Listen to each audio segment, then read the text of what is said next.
Hi everyone. आज मैं रमता सिंह लेकर के आई हुई हूँ गाइस कि ये संसार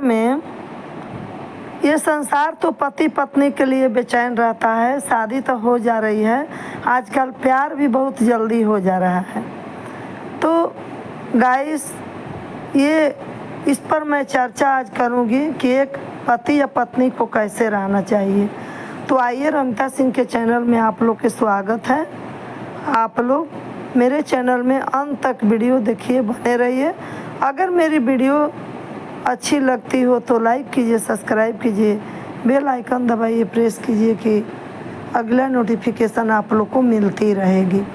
तो आइए भाइयों बहनों दोस्तों, नमस्कार। मेरी वीडियो में अंत तक बने रहिए। देखिए, ये संसार में ये वेद पुराण के मैं भगवत गीता के ये कथा लेकर के आई हुई हूँ गाइस कि ये जो है एक पति है और पत्नी है। तो पति थोड़ा सा भी गलत रास्ते पर चलता है तो आजकल के नारियां जो हैं फट देना छोड़ देती है, चल देती है। लेकिन ऐसा नहीं करनी चाहिए, क्योंकि अपना पति को साथ निभाना चाहिए। आपका जो भाग में हुआ वो मिल गया, उसको आप भगवान मानिए दोस्तों, उसी को निभाइए, तब स्वर्ग प्राप्त है, या ना तो फिर नरक ही नरक है। तो देखिए, एक पति थे, एक पत्नी थी। पति बहुत कोढ़ था। कोढ़ दो किस्म के होता है, जैसे कि मांस एक कट कट के गिर रही है, पीभे ही पीभ निकल रहा है, बदबू दे रही है। तो वे पति थे और एक पत्नी थी। पत्नी इतना पतिव्रता थी कि वो अपना कोढ़ पति को रोज नहवाती थी, उसका खटिया पर रहता था मलमूत्र साफ करती थी, उसको रोज अच्छा से खियाती पियाती थी, रोज साफ सफाई करती थी। पतिव्रता नारी थी, अपना पति में भगवान समझ के लगल रहती थी। तो वे एक दिन उस रास्ते से एक बेसवा गुजरी। वे धूप ले रहा था, जाड़ा के दिन था, बहुत मज़े से बैठ करके धूप ले रहा था। अपना पत्नी नहा धोवा के बैठा दी थी। तो गुजरी जा रही थी राजा के घर, वो बेसवा जो नारी थी जा रही थी, उसका नज़र पड़ गया। तो देखा तो उसका मन उसका बेचैन हो गया उस बेसवा के लिए। उसका मन उसके पीछे चला गया कि ये हमको कैसे मिल जाती। लेकिन वो सोचा कि मैं तो एक कोढ़ी हूँ, नहीं जा सकती हूँ, नहीं कुछ कर सकती हूँ, नहीं मेरा हाथ पांव चलता है, हम क्या करेंगे। तो उसका पत्नी आई उधर से, तो कही, क्यों रोज़ आप खुश रहते थे, आज क्यों आप ऐसे मुंह लटकाए हुए बैठे हो, उदास हो। तो वो अपना पत्नी से बताया कि देखिए, एक वो बेसवा गई राजा के घर, मेरा मन उसका पीछे चला गया उससे उनको मिलने के बहुत मन था, लेकिन मैं कैसे मिलता, मैं तो इस रूप में हूँ, नहीं मेरा हाथ पांव चलता है, नहीं मेरा शरीर ठीक है। तो पत्नी बोली कि अच्छा ठीक है, मैं मिलाऊंगी उससे। तो कही कैसे? तो पति कहा, तो मिलाऊंगी ना। आजकल के पत्नियां तो फट देना मायके भाग जाएगी, यहाँ चल जाएगी, वहाँ चल जाएगी, ठीक हो जाइएगा तो फ़ोन कर दीजिएगा, ऐसे होगा, छोड़ देगी, तलाक दे देगी। लेकिन वो पतिव्रता नारी क्या कि सुबह में उठी और उसका घर चौका बर्तन करने चली गई। रोज़ करती थी, वो देखती थी कौन मेरा चौका बर्तन करके चला जाता है। एक दिन वो ताड़ दी, मतलब देख ली, ताड़ने का मतलब। तो कहा कि हाथ जोड़कर, अरे बहन, तुम एक पतिव्रता नारी हो, हम एक तुच्छ बेसवा हूँ, राजा के घर में जाती हूँ नित्य नाचने के लिए, तो तुम मेरे चौका बर्तन क्यों करती हो, क्या हुआ?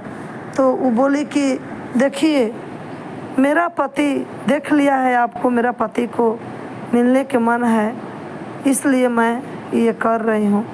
हाँ तो ठीक है, मैं तुम कह रही हो पतिव्रता नारी हो तो मैं मिलूँगी। पत्नी पति को अपना भेज देना आके कही कि बेस्या बुलाई है, 9 बजे के डेट समय दी है। पति खुश हुआ कि अच्छा, नहवा धोवा दी, जा रहा था, जैसे निकला उसको पाँव में मोच आ गया। आह बापा आह दादा करने लगा। एगो तो बोलाई थी कैसे कैसे, अब मैं कैसे जाऊंगी। उसके बाद में पत्नी कही कोई बात नहीं, चलो मैं कान्हा पर बैठा के ले चल रही हूँ। कान्हा पर बैठाई, गांव के रास्ते से नहीं गई, वो एक जंगल के रास्ते से गई कि कोई देखेगा नहीं ना तो हंसेगा। जा रही थी तो एक ऋषि थे मार्कंडे, वे अपना तप में लगल थे। और उस नगर के एक राजा था, चोर चोरी करके आ रहा था। पकड़ाने के डर से उनका ऋषि के वो तो जब तप में लगल थे, उनका जो कुटिया था उसमें उगाना गुड़िया फेंक दिया। उसी में फेंक दिया तो वो तप कर रहे थे, तो वो लोग देखा तो कहा चोर क्या रे, इसमें तो ये उसमें चोर फेंक के चला गया। तो जो दूसरा देखा तो कहा रही तो ढोंगी है साधु बाबा, सूल बना के उस पर उसको बैठा दिए लोहा के साधु बाबा के। फिर भी उनका नीचे से बैठाए ऊपर निकल गया मुंडी में है। उनका जप नहीं टूटा, उनका संत बाबा के जप तप चल ही रहा था। उसी के बाद वो बेसवा जा रही थी कि उसका पति के माथा ठेक गया, तो वे उनका जप टूट गया। तो कहे श्राप दे दिए कि जो ये मेरा जप थोड़ा उदय होते सूरज भगवान के मर जाएगा। अब तो रोने लगा कि जा दूसरा श्राप में भी अब हम विश्वास से कैसे मिलेंगे, हो गया छूट। फिर भी वो कहा कि चलो मिला दे, अभी सुबह ना तुम मरेगा। तो नहीं, अब छोड़ो, अब हम मर जाऊँ। अब तो हम सूरज उदय नहीं होने देंगे अपना बल से, अपना तपस्या से। अब 2 दिन 4 दिन हो गया, सूरज नहीं उगे, महीना दिन हो गया, सूरज भगवान को वो अपना बस में कर ली, माना कर दी, नहीं उगे पतिव्रता नारी। तब हाहाकार मच गया, ब्रह्मा विष्णु महेश सब लोक में, तीनों लोक में हाहाकार मचा। तब सब कोई आए कि ऐसे क्योंकि हो तुम, अपना तप बल से आदमी मर जाएगा, ये हो जाएगा। फिर भी नहीं मान रही थी। तब अनसुईया माता आई, बोली कि तुम्हारा पति के मैं जीवन दान दूंगी, लेकिन सूरज को बोलो उगने के लिए।